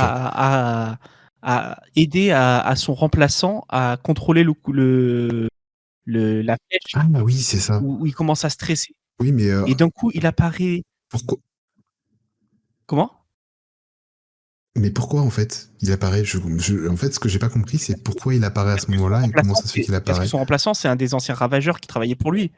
Je sais pas si tu te souviens de ça, c'est un Ouais. des anciens ravageurs. Oui, oui, oui. Donc c'était un peu comme un. Est-ce que c'est un souvenir ou est-ce que c'est une apparition? Non, c'est plus une apparition, non, c'est une Je sais apparition. pas. C'est clairement une apparition, Ok. pour le mettre en confiance et lui donner réellement la suite de son pouvoir, quoi. Parce que Ah oui, je vois ce que tu veux dire. pendant Ouais. tout le film, on le voit que comment il s'appelle? Je vais retrouver son nom, Kraglin, je sais pas comment il s'appelle, je sais pas comment ça se prononce. Ouais. Il maîtrise pas du tout le pouvoir et il sert un peu à rien, quoi. À part être un sidekick rigolo avec Cosmo, où il lui la partie Oui, oui, oui, t'es un oui. méchant chien et que l'autre il le prend mal premier degré en disant non mais ne me dis pas ça, ça c'était juste royal, hein. Je sais pas si tu te souviens de cette scène. Oui, voilà, c'est ça. Oui, oui, oui, je me souviens, ça y est, c'est bon. Oui, oui, oui, oui, non, mais ça, oui, ça, je m'en Cosmo souviens. Ça, c'est très, très M'a drôle. fait mourir de rire avec le Cosmos, côté c'était de drôle. non mais il m'a dit méchant chien quand même les gars. Mais il méchant chien. Il fait un drame de rien.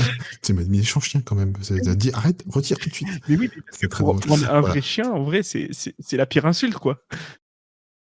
Non, mais oui, c'est vrai en plus. Hein. Putain, tu dis pas ça, méchant chien, quoi. Le chien, il baisse ses oreilles, il est dégoûté, Ah quoi, bah, si tu lui dis ça. j'ai envie de lui faire un câlin à ce chien. Non, du coup, l'équipe originale, je reviens à ça, c'est Vance Astro, Charlie 27, Martinex et Yondu. Voilà, c'est l'équipe originale, c'est celle-là. C'est pas Star-Lord, Gamora, etc. Tu vois, c'est pas ces personnages-là. D'accord. C'est vraiment eux, c'est attends, tu vois, équipe originale, machin, etc. Et je pense que oui, effectivement, là, les derniers, alors les derniers qu'on voit nous, qu'on connaît nous, c'est comment ça s'appelle? C'est les Gardiens de la Galaxie depuis 2008, en gros. Voilà. Donc ils ont mis 6 ans à se baser sur ces personnages-là. Ils ont fait ça comme ça. Mais effectivement, l'équipe originale, il y avait bien Yondu, il y avait d'autres personnages. Je crois que alors je sais plus comment il s'appelle le personnage joué par comment il s'appelle par Stallone. Je crois qu'il en fait partie, si je dis pas de conneries, mais D'accord. je me rappelle plus comment il s'appelle Parce ce qu'on va personnage-là. pas se mentir, Mais enfin bref, voilà. le film aurait pu s'arrêter très, très rapidement si Yondu avait été là ou si, comment il s'appelle? Je vais retrouver, Kraglin, maîtrisait le pouvoir. Kraglin, ouais. Parce qu'en vrai, Ah oui, mais complètement, oui, bien sûr, non, mais ça les c'est gars, sûr. Hein. c'est du cheat aussi en termes de pouvoir. Ah oui, non, mais c'est sûr. Bah, c'est le Deus Ex Machina, quoi. En gros, il a son moment shonen, le mec, il voit son maître, oh, sensei, et puis il se met à siffler correctement. Donc, non, mais c'était drôle, en vrai. Franchement, c'était marrant. C'est marrant parce que le personnage, il est pas spécialement intéressant, mais il est attachant quand même, tu vois. Ils ont quand même, même ça, ils ont réussi à le faire quand même. Il est vraiment très fort, James Gunn. Hein. Il te fout des personnages dont a priori t'as rien à foutre, mais au final ça reste quand même très intéressant à regarder parce que tu sais que bah ils sont le futur en quelque sorte.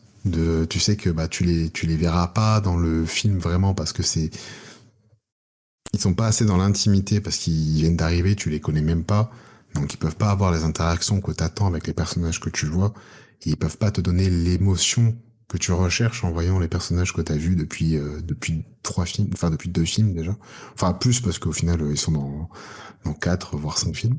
Et même, j'ai découvert qu'il y avait eu un Donc film spécial de Noël avec eux aussi. eh ben je l'ai même pas vu, tu sais quoi? Mon Dieu, quel enfer. S'il faut on parle de trucs, on n'a pas vu le film de Noël, Les mon Dieu, Gardiens de la Galaxie, mais que font ces gens, quoi? sorti en 2022. Les Gardiens de la Galaxie Bah le écoute, je l'ai 7. pas vu. Ouais. Sorti le 25 novembre Est-ce que j'ai envie de 2022. voir ça? 44 minutes. Est-ce que j'ai envie... Avec Vin Diesel, Mmh. Bradley Cooper Bon, c'est bon. Bradley Cooper, c'est Rocket. Ah merde! Ah ben Vin Diesel aussi d'ailleurs, putain. C'est- Vin Diesel c'est Vin Diesel, c'est c'est Groot. comment il s'appelle Groot. c'est Groot. Ouais, ouais, ouais, non, non, non. C'est Groot, mais bon voilà, Groot. Non mais par contre voilà, le Ces lignes de synopsis, allez, dialogue. on va faire rêver les gens, hein. Le synopsis de ce mini-film, on va dire, c'est après avoir combattu aux côtés de Thor, les gardiens de la galaxie sont sur Nowhere. Peter Quill, toujours à la recherche de Gamora, est déprimé. Pour lui remonter le moral, Mantis veut fêter Noël comme il se doit et souhaite lui offrir un beau cadeau. Avec Drax, elle se rend sur Terre afin de kidnapper l'acteur Kevin Bacon, vedette du film Kevin Footloose, Bacon. Ah bah oui, c'est vrai qu'il y avait Kevin Bacon. que Peter adore depuis l'enfance. Voilà. Donc en vrai, C'est vrai qu'il y avait l'histoire avec Kevin Bacon. en vrai, putain. faut le regarder, je pense. Bon, ouais, je pense qu'on va le regarder. Ouais. Non, mais c'est bien parce que du coup, ça situe les événements de ce qu'ils font sur Nowhere, en fait. Ça, c'est bien aussi, c'est pas mal. Non, mais franchement, c'est drôle. Mais Ça, c'est en drôle. vrai, Non, pour revenir à la d'ailleurs, scène, putain, à la scène où Groot. Yondu apparaît, ça m'a fait prendre conscience que Yondu m'a manqué dans le film quand même. Le personnage, je sais pas comment s'appelle l'acteur qui le joue, mais en tout cas, sa façon de jouer le Yondu, il m'a manqué. Moi, j'aimais bien Yondu. C'est dans le. Bah, de toute façon, c'est dans le. Je sais plus si c'est dans le premier ou dans le 2 qui meurt, je me Dans le rappelle 2, dans le plus. 2. Mais ouais, c'est dans le 2. Hein. Qui se Mais sacrifie pour j'aimais bien son fils Yondu. adoptif, quoi. Ouais, c'est ça. Voilà, c'est ça. C'est Michael Rooker. Je connais pas l'acteur. Et en tout cas, il Je joue vois très pas. très bien. Franchement, je trouve. Oui, il est bon. Il est bon. Ouais, ça, c'est vrai. Ah, mais si, Michael Rooker. Putain, oui, dans The Walking Dead, effectivement. Ouais, mais il meurt très vite dans The Walking Dead, donc. Putain, il a joué dans Cliffhanger avec Stallone. Ok. Bon bah tu vois, logique au final qui se retrouve. Bref. Non, mais ce que moi j'ai trouvé, il m'a pas manqué en fait.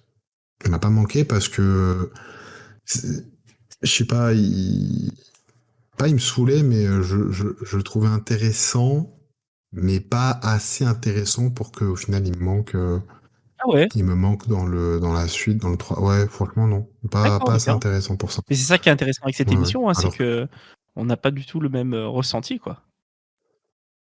oui, oui, non, mais en fait, il m'a pas manqué dans le sens où, en plus, il le remplace par un mec qui est pareil que lui. Ça, j'ai trouvé ça, bon, ça sert à la fin du film, hein, c'était logique là dans le scénario, Mais mais en fait, c'est pas il le remplace, même hein, si c'est un peu le. Turk. C'est pas il le remplace, c'est son second chez les Ravageurs depuis le début, en fait. Je sais que je me rappelais même pas. Voilà, tu vois, regarde, j'aurais dû regarder le 2 avant d'aller voir le 3. Je m'en serais rappelé de ça. C'est Mais oui, son oui, second. ah oui, mais oui, putain, mais dans le 2 en plus, il est nul, lui. Mais oui, Oh là justement, là, putain, et c'est ça y est, ça qui ça est me rigolo revient. parce que justement, c'est à lui qui cède Ouais, la flèche putain. Yonka alors que c'est Je vois le film sous un autre jour, là. Vous voyez, putain, vous voyez, je ne me rappelais pas du 2. Je vois le film sous un autre jour. Putain, ils vont me dire, mais qu'est-ce que c'est que ces pitres-là? Et les mecs qui regardent même pas les films qu'ils ont. non, ils vont se dire justement, c'est les gens qui C'est parlent très juste avec drôle. leur cœur et qui disent ce qu'ils veulent. Tu vois, on cherche pas à se prendre pour ce qu'on n'est pas. On parle juste de films et tout. Non, non, mais en fait, oui, c'est vrai que je me rappelais plus que le mec, en fait, il est, c'est un peu le sidekick de Yondu, et en fait, il surveille un peu les prisonniers aussi, c'est un peu le loser de la bande des Complètement, tout Ravageurs, à quoi. fait. Et, Mais le ouais, c'est second ça, ouais, ça y est, c'est bon, je le remets. sous la enfin le second et le petit protégé, de Oui, mais je rigole parce que tout le film, je me suis dit, putain, mais j'ai déjà vu quelque part ce ah putain, personnage. c'était ça tout le film. Oh putain. Peut-être, peut-être dans les Gardiens de la Galaxie 2, peut-être qu'il était là, moi. GG frérot, GG, je suis fier de toi. Ah, pas mal, ouais. Franchement, c'est pas mal. Putain, quel acteur, quoi, vraiment. Quel acteur, je prétends vraiment à tout, quoi, c'est fou. Non, non, mais voilà, ouais, Yondu, l'apparition était cool. Après, bon, il me manque pas particulièrement. Non, le personnage. Alors, par contre, oui, on en a pas parlé. Et faut pas qu'on tienne. Là, ça va faire 1 heure et demie d'émission bientôt, là. Mais on n'a pas parlé du maître de l'évolution. Mais quel putain d'acteur! Mais est-ce qu'on a vraiment à en parler en fait? Parce que est-ce qu'il est si important que ça dans Mais le il est film? incroyable. Non, l'acteur est excellent, attention. Mais en vrai, dans le film, Moi, je l'ai trouvé plutôt important, tu moi. l'as trouvé important? Parce qu'au final, il est dans. Ouais, parce que il conditionne toute la. Comment ça s'appelle? toute la rédemption entre guillemets de Rocket et toute sa culpabilité, elle tourne autour de lui. Donc il est important parce que c'est lui qui conditionne ce qui est Rocket en fait. C'est un peu lui qui a fait de Rocket ce qu'il était. Et il y a aussi cette émancipation de son passé à Rocket qui est liée à ce personnage-là. Ouais, mais Mais en fait, ce que j'ai bien aimé, c'est qu'il cristallise toutes les tensions de tout le monde, même dans son propre camp, en fait. Et c'est pour ça que je trouvais plutôt intéressant le personnage. C'est que c'est un manipulateur qui est tellement, qui se sent tellement supérieur aux autres, qui supporte pas d'être dépassé par quelqu'un qu'il considère comme insignifiant. Et du coup, il le fait payer par les pires sévices, les pires vices, la pire torture psychologique. Enfin, et je le trouvais plutôt intéressant avec un très bon acteur. Vraiment, j'étais surpris pour le moi, coup. j'ai trouvé l'acteur excellent. Sur ça, je te rejoins.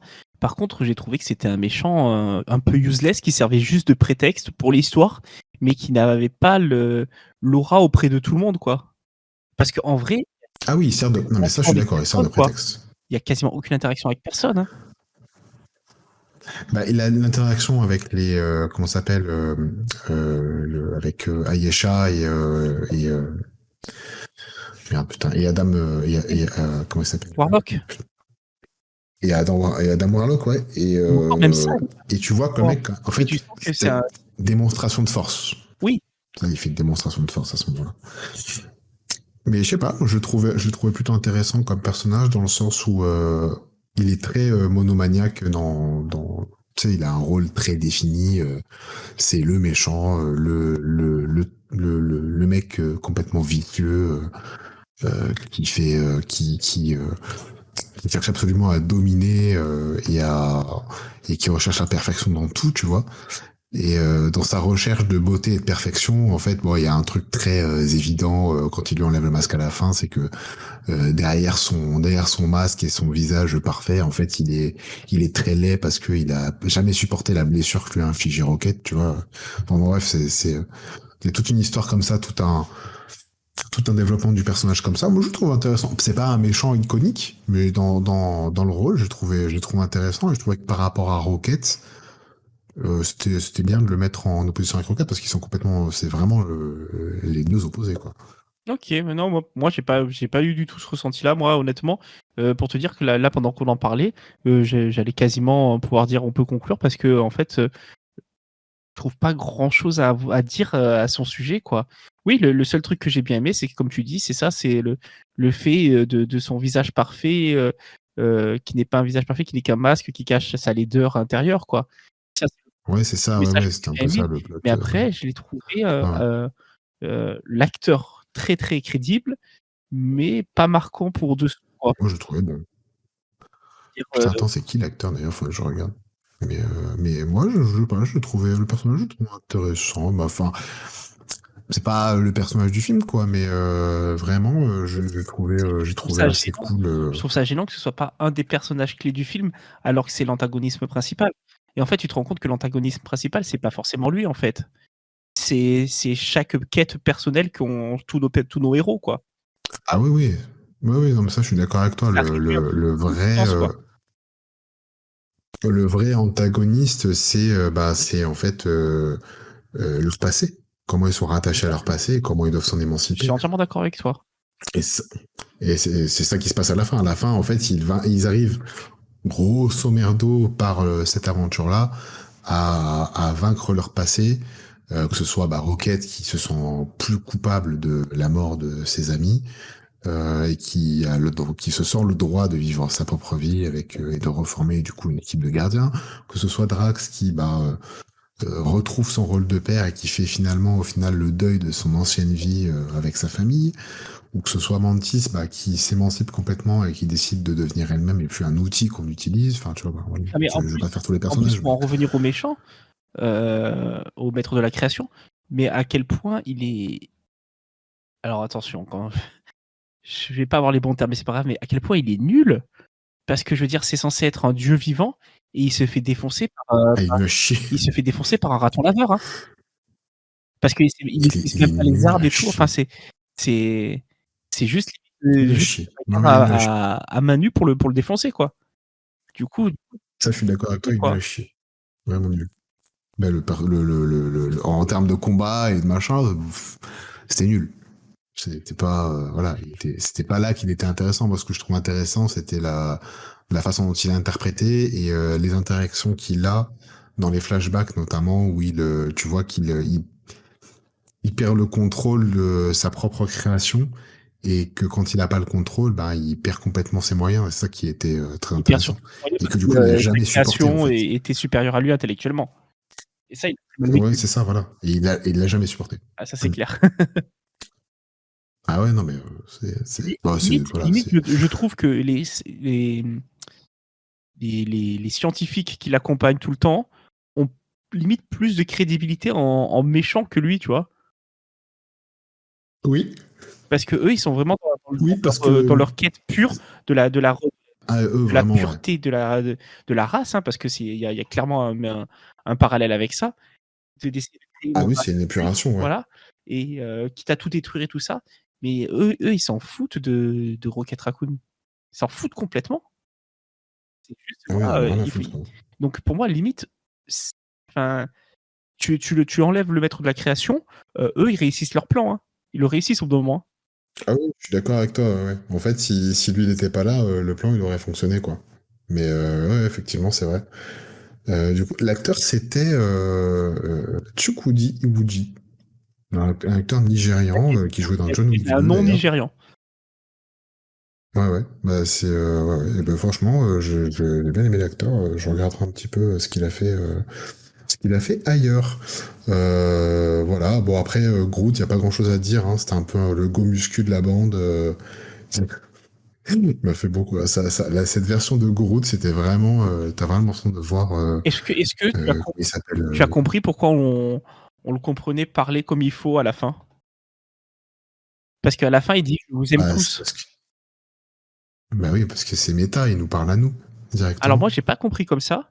Moi, j'ai plus compris Moi, je l'ai compris comme ça. alors nous, mais aussi, Gamora, qui arrive enfin à le recomprendre, à force d'être avec lui et tout ça, et que maintenant, en fait, il dit toujours, «Je s'appelle Groot», mais on comprend ce qu'il dit, quoi.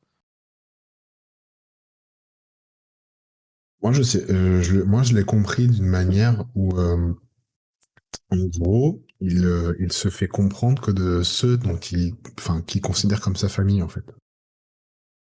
Et quand il dit à la fin je vous aime tous, pour moi, il s'adressait pas que aux gardiens, tu vois. C'était une façon de remercier le public aussi, d'avoir suivi les gardiens. Enfin, je le vois comme ça, de façon méta. C'est peut-être mon interprétation qui est fausse, mais moi, je l'ai vécu comme. C'est pour ça que j'ai bien aimé ce passage-là. Après, enfin, bon, Groot, c'était pas un personnage qui m'intéressait particulièrement dans la série, même s'il était drôle et que les interactions avec les personnages étaient drôles. Là, pour le coup, j'ai senti que c'était à nous qui parlait, qui disait, et en gros, il remerciait les gens qui ont suivi les aventures des Gardiens de la Galaxie. C'est que pour ça que nous, à la fin, et en même temps que Gamora, on l'entend parler normalement parce que c'est un peu comme si on faisait partie de la famille, tu vois, grosso modo. Je l'ai compris comme ça, mais après, je sais pas, c'est peut-être pas ça la bonne explication, On et voit peut-être un que je suis petit un peu non, débile. non, Hein. Mais, nos 2 trucs se rejoignent un petit peu dans ce qu'on dit. Donc ça veut dire à peu près voilà. Mais quoi. j'ai j'ai trouvé ça plutôt mignon. J'ai dit, bon, c'est mignon quand même, il pense à nous. C'est cool, les gars. Moi aussi, je suis un gardien, c'est super. Voilà. Voilà, voilà. Non, non, franchement, globalement, le film, j'ai trouvé vraiment très, très bien. J'ai passé un super moment. Et puis, c'est bien parce que tu ressens plein d'émotions différentes. Tu vois, tu rigoles, bah, à un moment donné, t'es un peu triste ou alors t'es heureux pour les personnages. C'est ça qui était top avec celui-là. Et je trouvais que la conclusion était vraiment cool. Et je suis content que ça se finisse comme ça et que ça se finisse bien. Parce qu'il y a des. Je veux pas parler d'autres séries, de films Marvel qui auraient pas dû avoir de quatrième épisode. Ok, Thor, mais voilà. Ah putain, quel enfer, mon dieu. Bref, voilà. C'est typiquement le genre de film où je n'ai rien ressenti, ça. Tu vois, Thor 4, j'ai absolument rien ressenti. Pourtant, il y a Nathalie Portman qui revient, et tout pour me plaire, ce film. Eh ben non. Voilà, non. Ils ont décidé que non. Je ne ressentirai rien, je serai froid et impassible devant tant de... J'ai des frissons tellement je... Voilà. Bah écoute, moi, franchement, j'ai trouvé le film vraiment très bien, et je sais pas ton ressenti global, ce que c'est, mais tu vas peut-être nous en parler là maintenant. Non, mais un ressenti, mais le même ressenti que toi, ça m'a fait plaisir d'aller voir ce film, et de pas le regretter, tu vois? De pas sortir en ayant ce petit, «oui mais» dans la tête, tu vois? J'ai vraiment Voilà. profité du début à la fin.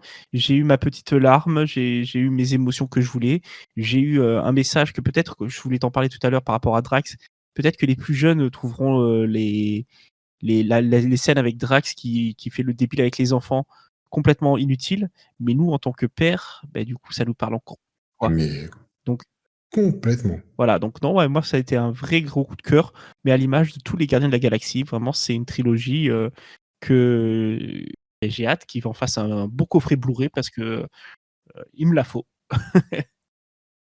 Bah, je suis complètement d'accord. Je trouve que c'est la seule trilogie qui est réussie comment ça s'appelle, dans le Marvel Cinematic Universe, en fait. Je trouve que c'est la seule trilogie qui fait quasi un sans faute. Parce que les trois films, je les trouve vraiment bien, même si j'aime moins le 2 que le premier ou le troisième, mais pour moi, c'est la seule qui fait un sans faute. Que ce soit au niveau de ses personnages, que ce soit au niveau des émotions qu'elle procure, que ce soit au niveau de son scénario, globalement, c'est convenu et c'est cousu quasiment de fil blanc, mais ça marche. Et tu passes un moment, tu débranches un peu le cerveau, et tu ressens des trucs super intéressants. Donc voilà, c'est pour ça que j'ai vraiment bien aimé voir ce troisième film, et en plus en bonne compagnie. Donc ça, c'était the cherry on the cake, comme on dit. Mmh. Mais voilà, bah écoute, franchement, merci pour cette émission. Je suis très content d'avoir fait cette première avec toi. Et de toute façon, je pense qu'on fera d'autres ensemble parce que bon, il y a un prochain film que j'ai très envie de voir avec toi qui s'appelle Spider-Man, je crois, si je dis pas de bêtises. Je sais pas si tu connais le Non, je connais personnage. Moi, je connais un Spider-Man, mais petit pas peu, mais Spider-Man. ah ouais, Ouais, c'est excuse-moi, je suis chiant très sur français ça, dans ouais, je ma sais que je façon suis chiant sur ça. ah ouais. Donc ce sera Spider-Man Across the Spider-Verse, donc la suite du film qu'on avait déjà vu ensemble au cinéma, qui était Spider-Man Into the Spider-Verse. Alors je sais qu'en France ils ont appelé ça New Generation, mais vous ne mourrez pas avec ça, c'est interdit. Voilà, qui parlera de la suite des aventures de Miles Morales dans le Spider-Verse, euh, que j'ai trouvé en comics très très bon. En plus, c'était dessiné par Olivier Coipel pour la plupart des volumes, donc on va se régaler. Je pense que il va y avoir de quoi dire et de quoi sourire. Donc voilà. Et si les gens veulent Je un te peu laisse le mot de la nous fin entendre rapidement. sur des avis un peu moins positifs, n'hésitez pas à nous demander de revoir le film The Dead Don't Die et vous faire un peu nos avis dessus, qui est notre pire expérience cinématographique. Ah, je pense qu'on est vraiment pas loin de la vérité. Je pense que vraiment c'est un des pires films que j'ai vu. Mais on pourra parler de The Dead Don't Die pour ceux qui veulent. Mais comme dans le film, It's Gonna End Badly. Voilà. C'est ça. Je me rappelle. C'est vraiment, ça va mal finir. Voilà. Bah écoute, je te remercie d'avoir été avec moi. Merci à toi, merci de ton Je sais pas si invitation. tu as un dernier petit mot à dire. Non, merci, je voulais juste te remercier de ton invitation. Ça a été un réel plaisir pour moi. Donc, merci infiniment. Euh, et j'ai hâte de pouvoir revenir chez les cinéphiles. Oh, les cinéphiles, quoi. On a trouvé ça 3 minutes avant, hein, je vous m'en parle. Il fallait pas le dire ça. Ouais, moi je le dis, moi, j'en ai trouvé ça 3 minutes avant parce qu'on est bon en fait. Genre, les mecs, on se laisse pas mettre la pression par le temps. Et puis voilà, écoutez, voilà, on se revoit sur la prochaine émission. Et à plus.